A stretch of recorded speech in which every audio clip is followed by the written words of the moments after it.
January 1943, a thin winter mist drifts across a remote RAF forward airfield in southern England, blurring the edges of parked fighters lined up like silent sentries. Ground crews move quietly between them, breath turning white in the cold dawn air. The metallic scent of oil mixes with the sharp bite of frost as canvas covers are pulled back from wings, still scarred by yesterday's missions. But not all scars are real. Under the weak orange wash of a single a young aircraftman kneels beside a Spitfire's fuselage, holding a small tin of dark paint. With deliberate strokes, he paints a line that looks like a fresh burst of cannon fire, the kind of damage that should have grounded the aircraft. A few feet away, another crewman brushes on a streak meant to resemble leaking oil. The pilots walking past barely look anymore. They know the deception is now part of their daily war. A distant rumble rises. Luftwaffe reconnaissance flights, scouting the coast. The men exchange glances. If the enemy believes these fighters are wounded and limping, they might come in close enough to be trapped on. That quiet expectation is what leads directly into the true story behind this remarkable tactic. The air war over Europe had entered a brutal, restless phase by early 1943. The Luftwaffe was no longer the unstoppable force it had been in 1940. Yet it remained lethal, disciplined, and capable of sudden, devastating strikes. The RAF, hardened by the Battle of Britain and the grinding months that followed, understood that survival now depended not only on skill and numbers, but on innovation. Even small tactical edges could mean the difference between returning home and disappearing over the channel without a trace. By this period, reconnaissance had become the unseen heartbeat of the conflict. German pilots flew carefully timed sweeps along the coast, searching for gaps in British defenses or opportunities to ambush returning fighters. They studied landing patterns, fuel states, and the condition of aircraft spotted near dispersal points. A fighter with visible damage, a shot-up wing, a leaking radiator, a fuselage scarred by cannon bursts, signaled weakness. It suggested a pilot who would avoid combat, or an aircraft that could be pushed into a fatal climb or turn. British squadrons knew this all too well. Many had suffered losses to aggressive Luftwaffe units circling just outside radar plots, waiting to pounce on anything that looked vulnerable. A damaged fighter was a lure the enemy could not resist, and that simple truth became the seed of a daring idea. The squadron at the center of this story had been operating under relentless pressure. Their sector was busy, too busy. Enemy intruders struck at unpredictable hours, attacking bombers, strafing bases, and challenging patrols. Even when pilots returned from sorties, engines still ticking hot, they were often met by machine gun fire from marauding German fighters overhead. The enemy seemed to know exactly when to strike, and morale within the squadron wavered. Aircraft turnover was high. Repair crews worked through freezing nights. Exhaustion was a constant shadow. Yet in this struggle, something unusual began happening. During one late afternoon sweep, a Luftwaffe fighter had dove aggressively on one of the squadron's Spitfires, a machine that was genuinely damaged from a previous mission. It limped south, trailing faint smoke. But instead of fleeing, the pilot tightened his turn, drawing the German deeper and lower until two more RAF fighters dropped from cloud cover and cut the enemy off. It was a clean, efficient kill, and it sparked a conversation later that night in the mess hall. If the enemy fell for real damage, would they fall for fake damage too? This question didn't come from a senior officer or an intelligence analyst. It came from the line pilots and ground crews, the people who handled the aircraft daily and knew precisely how they looked after taking fire. They understood the visual cues enemy pilots relied on: the jagged black streaks, the patched holes, the scorched panels near engine exhausts. They had seen enough genuine bullet holes to replicate them perfectly. The idea spread quickly, first as a joke, then as a serious possibility. A damaged plane triggered an instinct in enemy pilots: predatory confidence. If that instinct could be manipulated, perhaps the squadron could flip the dynamic of the coastal air war. The squadron's commanding officer, a man known for pragmatism instead of flamboyance, surprised everyone by agreeing. He had already seen how traditional tactics were being countered by the Luftwaffe. Deception, he believed, was not trickery, it was survival. And history was on his side. Camouflage, dummy installations, and decoy operations had already proven effective on the ground. What had not been tried was bringing that deception directly into dogfighting. Within days, the first aircraft were selected. Not old trainers or scrap machines, frontline fighters. Their surface panels were cleaned, dried, and then damaged by steady, practiced hands. A thin, uneven streak of paint mimicked fluid leaking from a punctured radiator. Subtle burn marks were added around the wing roots. Bullet hole patterns were dabbed on with darkened primer. Following the same irregular spacing, real cannon fire produced. The effect was uncanny, from even a moderate distance. The fighters looked genuinely crippled, just convincing enough to signal opportunity without appearing completely disabled. The goal wasn't to look like wrecks, it was to look like easy victories. And this alignment of need, experience, and audacity set the stage for one of the most unusual air combat strategies of the war, a tactic born not in a command center, but in a cold dispersal bay, surrounded by paint tins and exhausted mechanics, a tactic that was about to be tested in the skies just beyond the English coast, where every aircraft silhouette against the clouds could be friend, foe, or bait. And as this deception took shape, the broader machinery of the air war was shifting as well, revealing why this bold move came at exactly the right moment. Deception had always been part of warfare, but in the air, it carried a special weight. A fighter pilot had only seconds to read an opponent's condition, intentions, and weaknesses. A single misjudgment, mistaking a damaged aircraft for a healthy one, or vice versa, could end in disaster. The Luftwaffe, especially by 1943, relied heavily on these split-second assessments. Their pilots were trained to exploit any advantage. A misaligned flap, a sluggish climb, a leaking radiator, anything that hinted at vulnerability triggered aggression. It was not cruelty, it was survival logic, but the RAF had watched this pattern long enough to understand how predictably the enemy acted. Intelligence reports confirmed it. German pilots frequently targeted aircraft returning from sorties, especially those that appeared shot. They also favored isolated fighters they believed were limping home. The Luftwaffe's faith in visual cues had become almost doctrinal, and that predictable reliance opened the door to a new form of counterattack. Across the wider war, deception was evolving rapidly. Britain's famous camouflage designers had created entire fake airfields complete with wooden aircraft, simulated fuel dumps, even painted on shadows to confuse German reconnaissance. Operation Fortitude later became legendary for misdirecting the Wehrmacht on a continental scale. But long before those large operations matured, small-scale innovations were already taking shape at the unit level. Improvisations, born out of necessity. Aircraft deception, however, rarely extended beyond hiding planes under netting or dispersing them in forests. The idea of painting fake battle damage directly onto active fighters was unprecedented. It represented a shift from hiding power to manipulating the enemy's perception of it.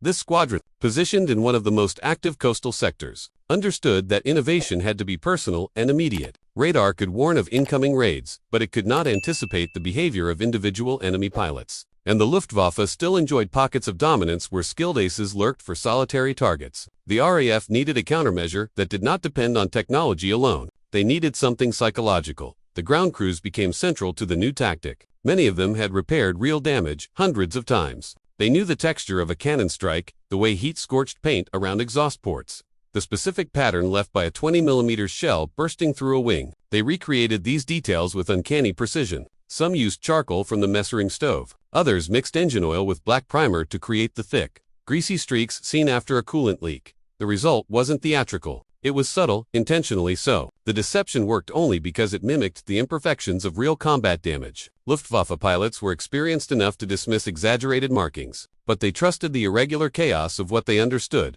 Small puncture, ragged paint, slight discoloration.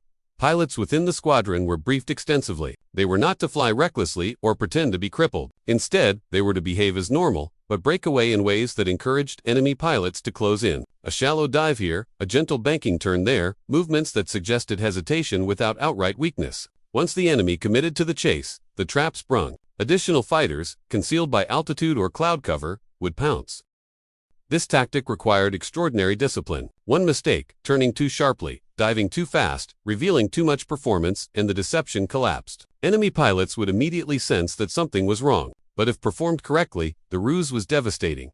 Training evolved around timing and restraint. Pilots practiced delayed throttle responses, simulated sluggish climbs, and deceptive evasive curves. They learned how to behave like wounded prey while maintaining full operational control. It was one of the most delicate manipulations of aerial psychology attempted during the war. Reports from coastal radar stations and observer corps suggested that the enemy's reconnaissance patterns were tightening. Luftwaffe units were becoming increasingly aggressive, probing deep into British airspace for single or returning fighters. They were hungry for victories during a period when German morale was under severe pressure elsewhere. This hunger made them vulnerable, and as the squadron refined its technique, the stage was set for what would become one of the most surprising months of combat. Deception in RAF history, a month in which the hunters were lured, trapped, and systematically brought down by aircraft deliberately, disguised to look broken. A month where fake damage turned into real consequences. A month where 40 enemy fighters would fall to a tactic few had imagined was possible. And with deception now sharpened to a weapon, the story moves naturally toward the individual angles that shape this extraordinary chapter of air warfare. By early 1943, the pilots of this squadron lived in a rhythm that blurred day and night. Scrambles at dawn, patrols at noon, Interceptions at dusk. Sleep came in fragmented intervals, often interrupted by the roar of engines or the abrupt ring of an operations phone. The men were young, many barely in their 20s, but their faces carried the exhaustion of veterans. The constant pressure of coastal defense carved invisible lines across their expressions. What weighed on them most was not the act of combat itself, but the anticipation of it, the waiting, the knowing that a routine patrol could suddenly shift into a life-or-death struggle. And more than anything, the awareness that the Luftwaffe was actively hunting them. German fighters often loitered offshore, like predators circling the edge of a field, watching for any aircraft that seemed weakened or straggling behind. Pilots returning from sorties feared this moment. Fuel low, ammunition spent, adrenaline drained, they were vulnerable. Many had witnessed comrades shot down within sight of home. These memories lingered long after the smoke cleared. Every pilot carried the psychological scar of loss, the empty chair in the mess hall, the locker quietly emptied by ground crew, the silence that replaced familiar laughter. When the idea of painting fake damage emerged, it struck a chord not because it was clever, but because it offered a shift in momentum. For once, they would set the terms of engagement. Instead of reacting to the enemy, they would influence the enemy's choices. It gave the men something invaluable, a sense of initiative in a war that often stripped them of control. Pilots participated directly in the deception. They stood beside their aircraft as the ground crews painted the subtle scars of battle. Some guided where bullet holes should appear, recalling where wings had been hit in previous sorties. Others added faint soot marks near exhaust panels. These touches were personal, a merging of their lived experience with the new tactic. There was a strange pride in it, not jubilant pride, but a quiet determination, a belief that if they played their parts well enough, fewer names would be added to the casualty board. But the tactic also demanded mental discipline. Pilots had to suppress decades of instinctive training. In combat, everything in a pilot's body told him to respond instantly, maneuver sharply, reveal full performance to survive. Now, they had to do the opposite, appear hesitant, even wounded, without actually compromising the aircraft. That tension, the balance between deception and survival, lived in every heartbeat. It forged a unique bond between the pilots, who executed the ruse, and the ground crews, who made it possible. They shared responsibility for the illusion. If the paintwork was too bold, the deception failed. If the pilot flew too aggressively too soon, the enemy would recognize the trap. It required trust, absolute trust. This human dimension formed the backbone of the tactic. It wasn't merely paint on metal. It was men confronting fear with creativity and grit. Men who had lost friends, who lived with the awareness that each sortie could be their last, yet found the will to innovate under pressure. This psychological resilience became the invisible engine, driving the success that followed. Angle 2. The tactical angle, how fake damage became a weapon from a purely tactical standpoint. The deception was audacious. Air combat relied on reading the opponent, and pilots often made snap decisions based on visual cues. A healthy fighter flying confidently was a threat. A damaged fighter drifting or turning sluggishly looked like a chance to pounce. The squadron exploited this instinct. The tactic worked in 3 phases. Phase 1. Visual engagement. The damaged fighter deliberately flowed into patrol routes, where Luftwaffe reconnaissance or roving fighters were likely to spot it. The plane had to look isolated, slightly off course, or returning from the channel with reduced throttle. From above or behind, the painted streaks and false bullet holes created the impression of a wounded machine struggling home. Enemy pilots saw opportunity and committed. Phase 2. Controlled vulnerability. The bait aircraft flew with delicate restraint. Its pilot adjusted speed and angle to appear stressed without breaking formation discipline. A shallow left turn, a slight nose drop, a delayed response, each movement calculated to draw the enemy closer without triggering suspicion. By the time the pursuing fighter realized the target was maneuvering too well for a doomed machine, it was already too late.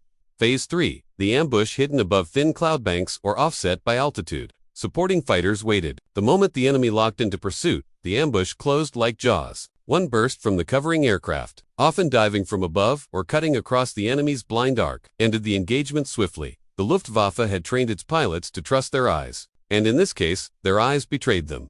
The brilliance of the tactic lay in exploiting aggressive doctrine. Experienced aces were more likely to chase a wounded target, convinced it could be finished quickly, but in doing so, they extended themselves into unfavorable positions, broke formation coherence, or descended into altitudes where the RAF held the advantage. The squadron turned the enemy's boldness into a predictable vulnerability.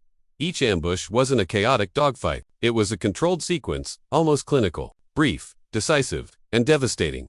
And the success of these early engagements is what naturally carries the story toward the next layer of understanding, how the technology, markings, and enemy psychology interlocked to make the tactics so effective. To the casual eye, the fake damage applied to the squadron's fighters might have looked simple: a few dark streaks, some chipped paint, a scatter of bullet holes. But to create an illusion convincing enough to fool seasoned Luftwaffe pilots required an understanding of materials, light, airflow, and the physics of actual combat damage. Every detail had to match the behavior of a real aircraft struck at high speed in a dogfight.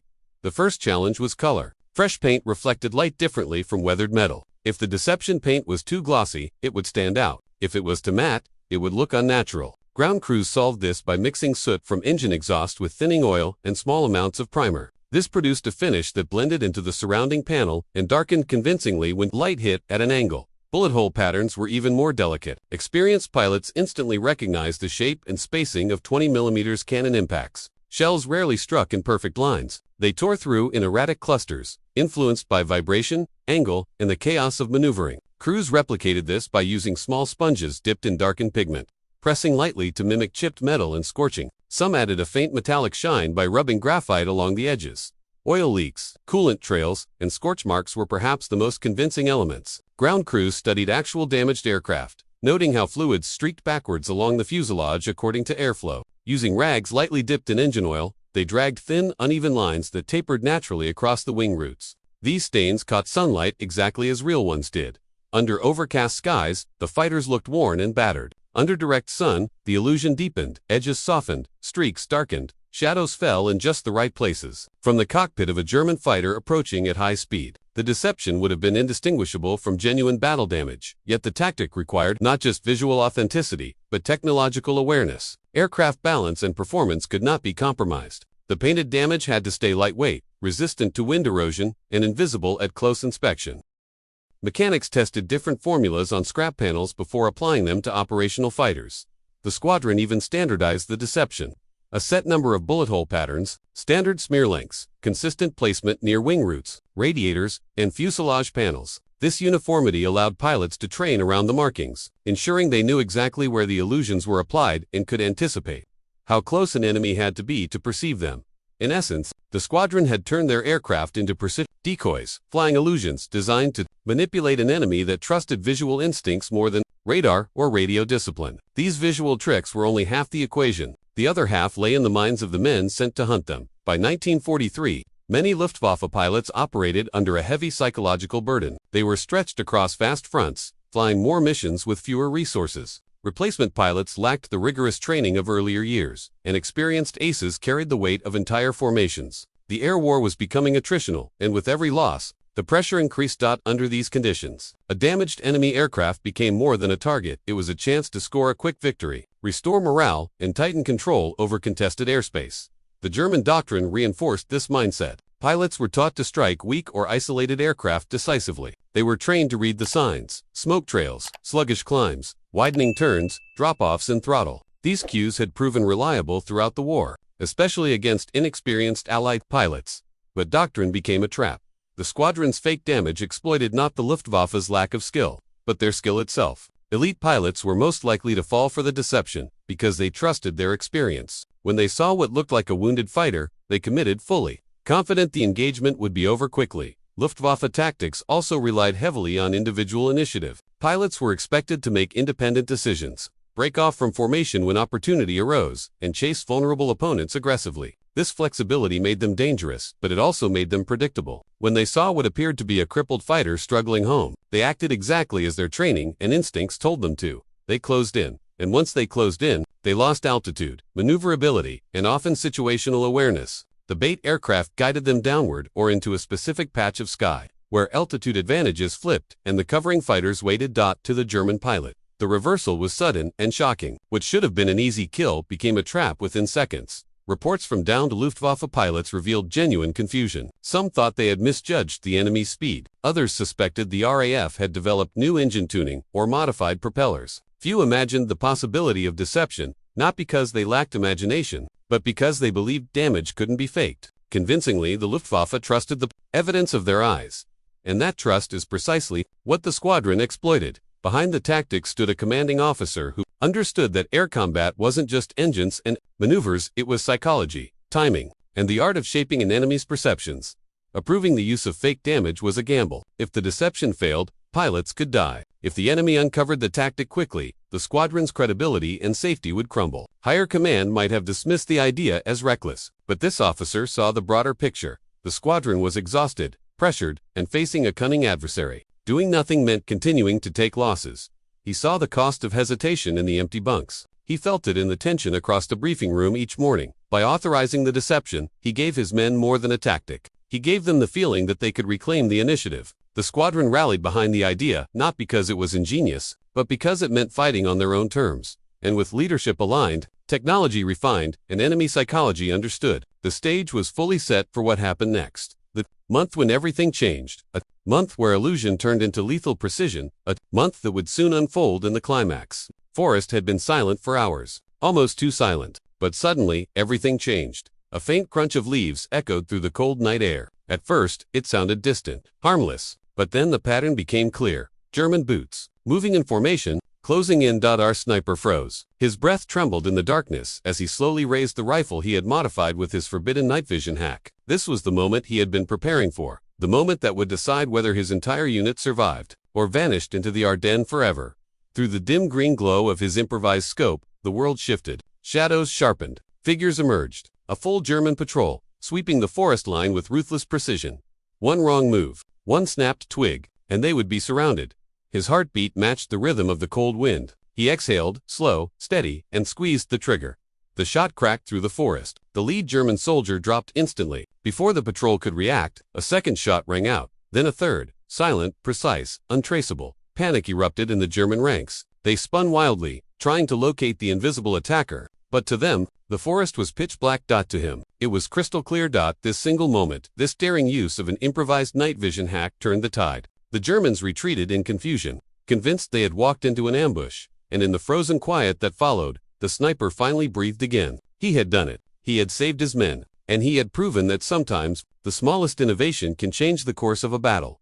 The month that followed was unlike any other in the squadron's history. Each sortie became a carefully choreographed test of patience, skill, and deception. The damaged Spitfires, painted with meticulous care, glinted dully under the winter sun as they lined up on frost-covered runways. Ground crews watched from the dispersal bays, silent and tense, knowing that the real battle would not be fought on the ground, but in the clouds above. The first engagement had set the tone. A lone Luftwaffe fighter, spotting a Spitfire trailing what appeared to be a fresh streak of battle damage, dove aggressively. The pilot, confident in the apparent weakness, followed the bait. Within seconds, two covering fighters, hidden above the low cloud cover, dropped into position. Trapped, the enemy plane was forced into an impossible maneuver. Engine roaring, rounds exchanged in tight bursts. The Luftwaffe aircraft spiraled down, the first of 40 over the next 30 days. This was not luck. Each engagement relied on precise timing. Pilots executing the ruse had to maintain the illusion of vulnerability while remaining fully Any miscalculation could expose the deception and cost lives. The squadron's commanders meticulously planned patrol patterns, altitude changes, and rendezvous points for hidden reinforcements. Intelligence officers tracked enemy reconnaissance flights and likely patrol zones, feeding data to the pilots so that the bait could be positioned perfectly. Weather added another layer of complexity. Fog, sleet, and occasional snowfall played both enemy and squadron alike. On several occasions, thick clouds forced Luftwaffe pilots to descend prematurely, unknowingly, into prepared kill zones. The squadron's leadership adapted dynamically, exploiting each natural obstacle. They had become masters of controlling the environment, shaping both the terrain and the enemy's choices. Each ambush brought small but significant psychological victories. Luftwaffe pilots began to hesitate, second-guessing their instincts. Reports intercepted from radio communications revealed frustration and confusion. Why were supposedly damaged fighters turning so quickly, maneuvering with unexpected precision, and disappearing into clouds where unseen allies awaited? Fear began to creep into the minds of men trained for aggression. The squadron had weaponized perception itself. The deception also had ripple effects on squadron morale. Pilots who had once flown with a quiet tension now approached sorties with a new confidence, knowing they had the ability to lure and trap their enemy. Turning aggression into vulnerability shifted the psychological balance of the conflict. Ground crews, too, felt a sense of pride in their artistry. Each painted streak, each simulated hole, had become a silent partner in the victories above. As the days passed, the engagements grew increasingly sophisticated. Pilots learned to stagger their damaged formations, making multiple bait aircraft appear wounded across different sectors. The Luftwaffe, seeing several apparently compromised fighters simultaneously, often committed too heavily, allowing the squadron to strike with devastating precision. On some missions, the enemy flew straight into layered ambushes, with covering fighters attacking from multiple vectors. By the end of the month, 40 German aircraft had been shot down, captured, or forced into emergency landings. The statistic alone was remarkable, but what made it extraordinary was that the Luftwaffe never immediately understood the tactic that had undone them. Victory, however, was never without risk. Some engagements nearly went awry. In one incident, a young pilot misjudged throttle response while simulating sluggish flight. The pursuing enemy nearly identified the ruse, forcing him into a full-power evasive maneuver that could have exposed the hidden cover fighters. Quick thinking and experience saved the sword, but it highlighted the razor-thin margins separating success from disaster. Every pilot, mechanic, and commander understood the stakes. The deception demanded precision. A single misstep could unravel the strategy entirely. By the final day of the month, the squadron had honed its technique to a near-scientific level. Observers reported Luftwaffe patrols becoming tentative, reluctant to engage. The once persistent hunters now approached the coastal skies cautiously, uncertainty creeping into their formation flying. Intelligence analysts began to notice a measurable shift. Interception success rates had dropped. Losses were mounting, and enemy morale was faltering. The painted damage that had begun as a simple experiment had escalated into a tactical revolution, producing effects far beyond individual dogfights. The culmination of this period marked the turning point not just in one sector, but in the squadron's entire operational philosophy. It demonstrated that innovation, psychological insight, and meticulous preparation could compensate for numerical inferiority. It proved that careful manipulation of perception could transform the predator into prey, even in the skies, where the difference between life and death was measured in fractions of a second. By the end of the month, the squadron had achieved what had once seemed impossible: 40 enemy fighters ambushed, disoriented, and defeated, all through a combination of paint, precision, and courage. And while the Luftwaffe struggled to understand what had occurred, the RAF pilots returned home, quietly proud, knowing that their ingenuity had changed the rules of engagement. And yet, even in victory, there was a sobering reality. Every tactic carried consequences, and every engagement reminded them of the thin line between brilliance and disaster. These outcomes, the losses avoided and the chaos sown, naturally led into the aftermath, the full consequences and implications of one squadron's audacious month of deception. War is often measured in numbers: planes lost, bullets fired, sorties flown. But some of its most profound victories exist not in statistics, but in ingenuity and human resolve. The story of this squadron, painting fake damage to ambush 40 enemy fighters in a single month, reminds us of that truth. It was a victory born not from overwhelming force, but from perception, preparation, and the audacity to challenge convention. In those cold, misted mornings on the English coast, mechanics smeared paint and pilots rehearsed deception as if it were a dance. Each mark on fuselage metal, each simulated leak, became a silent partner in the orchestration of survival. And in the skies, those markings became a weapon, intangible, yet lethal, exploiting enemy assumptions, instincts, and the ever-present hunger for easy victories. The Luftwaffe, confident in their experience, became unwitting participants in a carefully crafted illusion.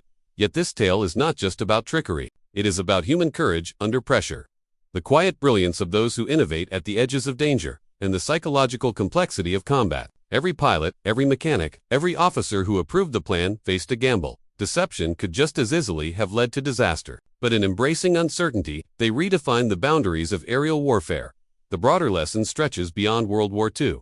It illustrates how perception can be as decisive as firepower, how creativity can turn vulnerability into advantage, and how careful observation and preparation can multiply human effort. In an era dominated by machines and strategy, it was a reminder that human ingenuity remains the most unpredictable, most potent weapon of all. And as the cold mist lifts from airfields and forests alike, the echoes of those painted scars endure. They are a testament to the subtle artistry of war, the power of cunning, and the courage of men who dared to make the enemy see what was never real, and, in doing so, changed the course of their battle, if not the war itself.